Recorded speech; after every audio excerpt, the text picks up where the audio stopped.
All right, hello everyone. Welcome to my channel. I'm Thomas. I do videos on educational matters, mostly obscure and esoteric. But today we're doing, I believe, the 57th video on the reciprocal system of theory from Dewey B. Larson. He derived this theory back in the 20th century, worked on it for 60 years of his life up until he died back in 1990. Since then, people like Bruce Perret have been working on updating the theory and working out the kinks. Bruce unfortunately died back in 2020. There's still some other people kicking around, but it's a theory that, in my opinion, has not had enough exposure. And so that's where I come in, hopefully. And we are looking at his final book that's called Beyond Space and Time. Now, Larson's system of theory is a theory of everything. He's got books on physics and astrophysics and chemistry and astronomy and economics and other matters, but this is his final book on metaphysics, on philosophy, religion, and psychology. And the basic gist of his theory is enunciated in his first fundamental postulate, which is basically that the universe is not made out of matter, it's not made out of energy, it is made out of motion. And motion is the relationship between space and time. Space and time are the same, except that they are reciprocals of each other. So whatever qualities exist in space, they also exist in time, and vice versa. And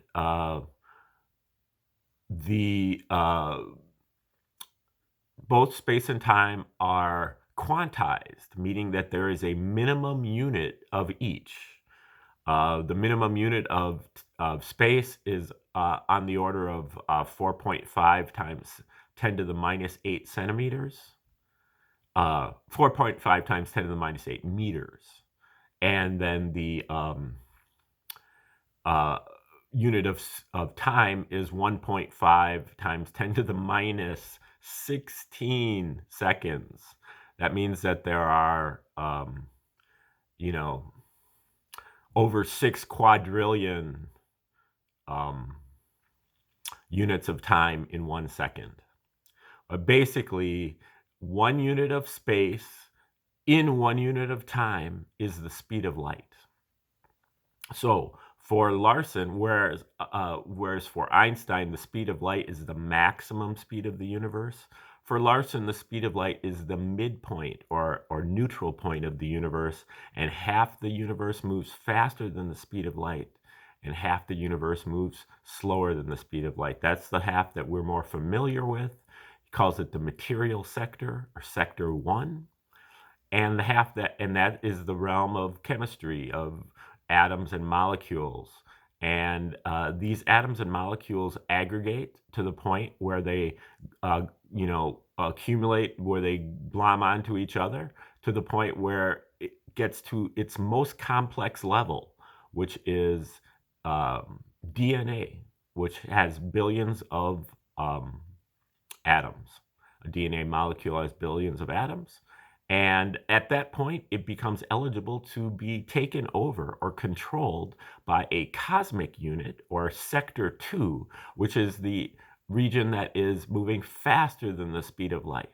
And this unit, he calls it one of the control units. It controls the material sector then in the same way that a thermostat controls a room.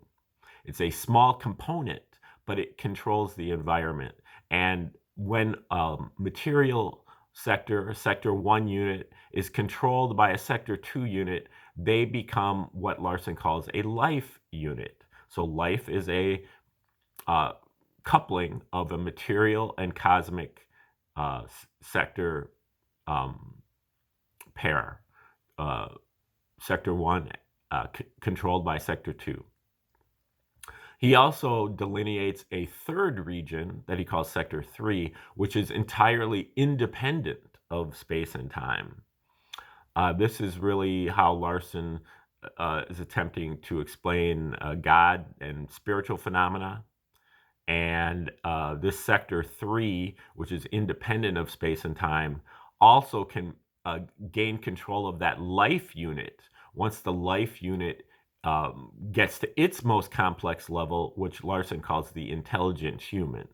So the evolutionary process, so-called, or the biological process of life, makes beings more and more intelligent eventually, to the point where they can become controlled by sector 3. Sector 3 communicates with sector 2, or with the life unit, and through things like ESP, intuition, scientific insight, and religious revelation.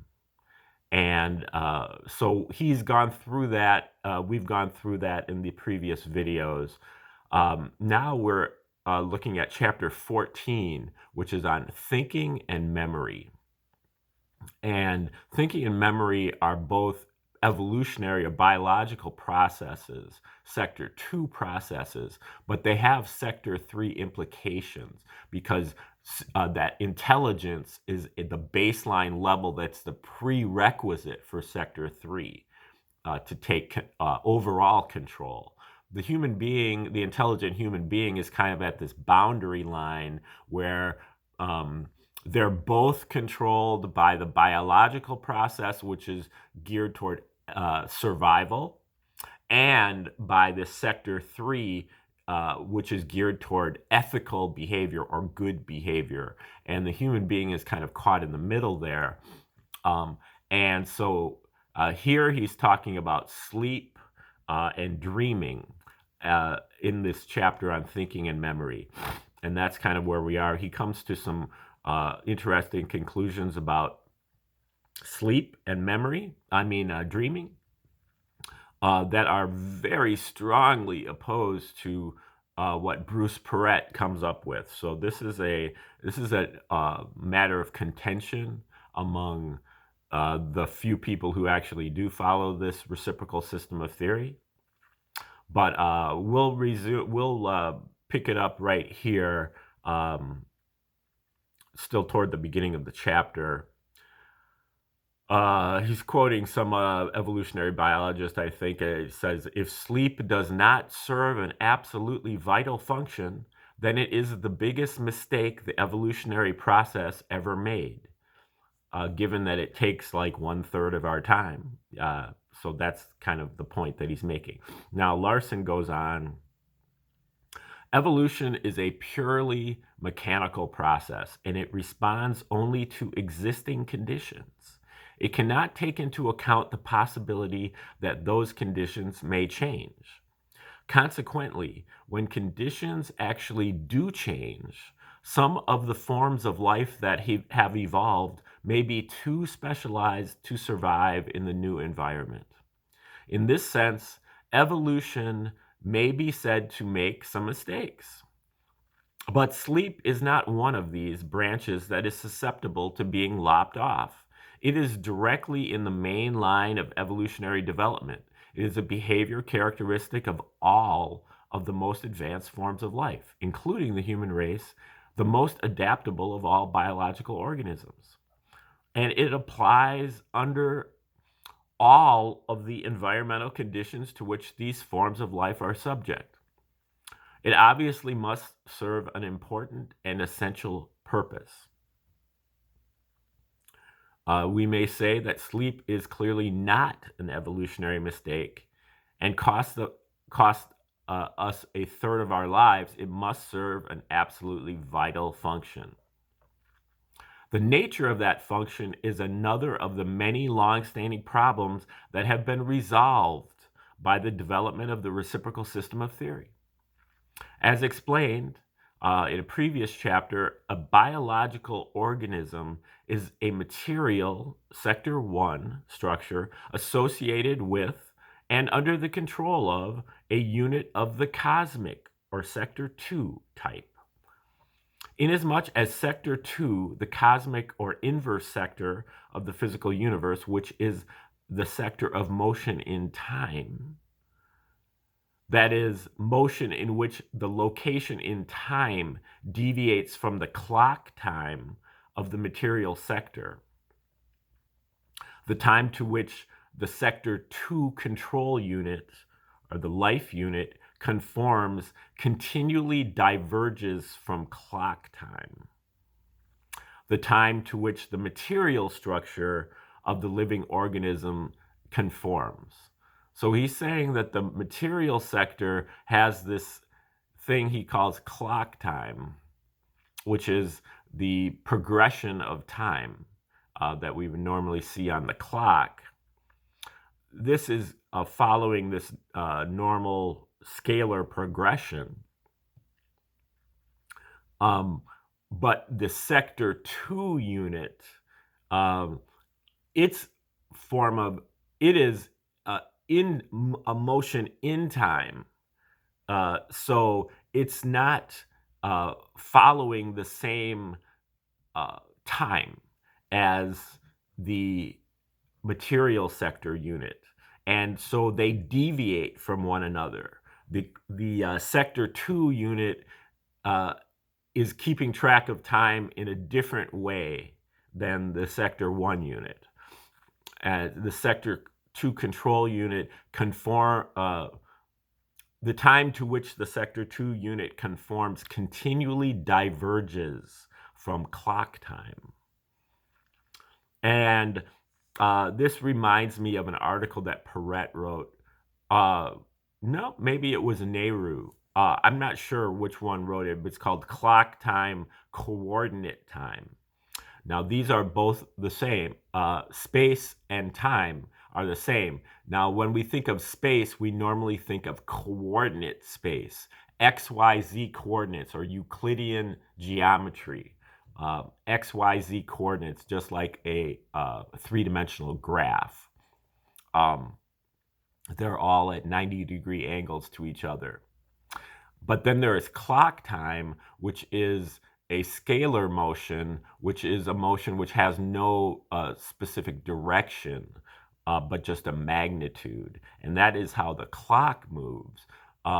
This coordinate time is a vectorial space, a vectorial motion, a motion that has directions in either the X, Y, Z, or coordinates.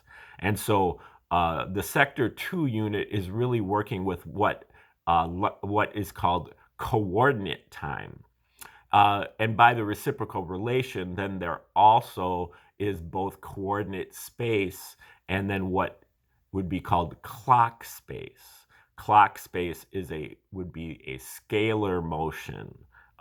Now, again, the way that you would envision scalar motion is by taking a balloon and putting a bunch of dots on the balloon with a magic marker, and then you blow up the balloon. As you blow up the balloon, each dot is moving away from each other dot. But there's no particular direction that they're moving. It's really moving in all directions compared to each other. And that is a scalar motion, a motion without a direction or with all directions, either way, which is contrasting to this coordinate motion. So the sector 2 unit is using a coordinate time, whereas the sector 1 unit is using clock time. And so then he says, the sector 2 unit continually diverges from clock time. The time to which the material structure, or sector 1, conforms. Sleep is simply a condition in which the control mechanism is periodically disconnected and brought back into synchronization with the material structure. In plants and the lower animals, where the control mechanisms are simple and operate only intermittently, this is accomplished by means of frequent adjustment periods of short duration. But in the higher animals, where the control mechanism is complex and operates continuously, the period of readjustment is distinct and much longer. One of the most significant features of the reciprocal system of physical theory is that the explanation which it produces as to what any particular physiological entity is also explains why that entity behaves as it does. For example, the theoretical explanation of the nature of matter leads directly to an explanation of why matter exists in discrete units, why it gravitates, why there are a specific number of different types of atoms, and so on. Now we find the same situation in biology.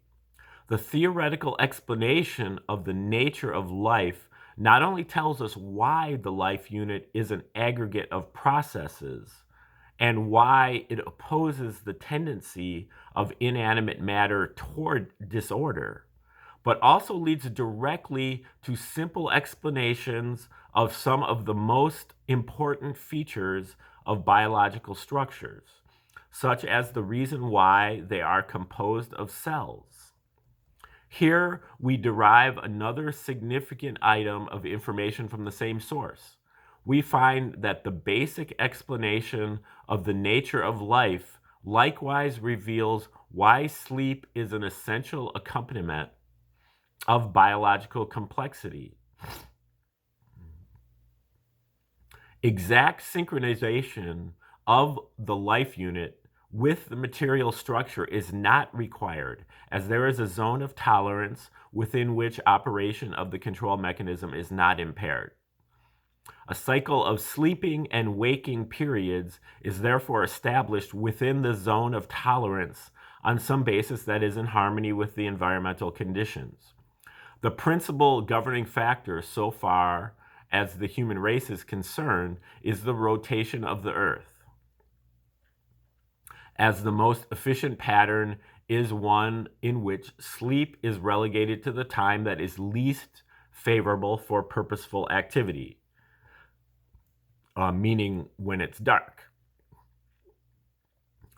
Abstention from sleep beyond the time when it would normally begin on this basis of the established pattern creates what we may call a pressure tending to cause sleep. By a deliberate effort, this pressure can be resisted, and the period of wakefulness can be prolonged quite substantially. Ultimately, however, the limit of the zone of tolerance is reached, and further deprivation of sleep results in disruption of mental processes. If continued, this disruption may become permanent, and experiments with animals show that it can result in death, that is, the complete loss of sector 2 control. The time divergence simply becomes too great, and the control mechanism loses touch with the physical body. So there's a pressure tending to cause sleep that gets more and more depending on how far you get out of sync with the material structure, how far the cosmic structure gets out of sync with the material structure. Now, Larson does this often where he puts in the key word but doesn't really expound on it. The key word there is the pressure. Pressure is a physical quality. It's a unit. It's a physical unit. And in Larson's system, all physical units have time-space components. Time and space are the numerator and the denominator of the fraction. So unlike your MKS units, where you have things like Newtons and Gausses and you have things that are named after the famous scientists to express the units. All of Larson's units are based on time and space instead of being based on seconds and grams and um, time, seconds, and also space, inches or meters or whatever. Everything in Larson is expressed specifically in terms of time and space only. Pressure itself is measured as T over S to the fourth, time over space to the fourth power. That basically also can be changed into energy. Energy is time over space. So that's energy per volume, because volume is space to the third power. So pressure is time over space to the fourth power, but you can also think of it as energy over volume. And you can also think of it as force over a plane, two-dimensional plane. Force is time over space to the second power.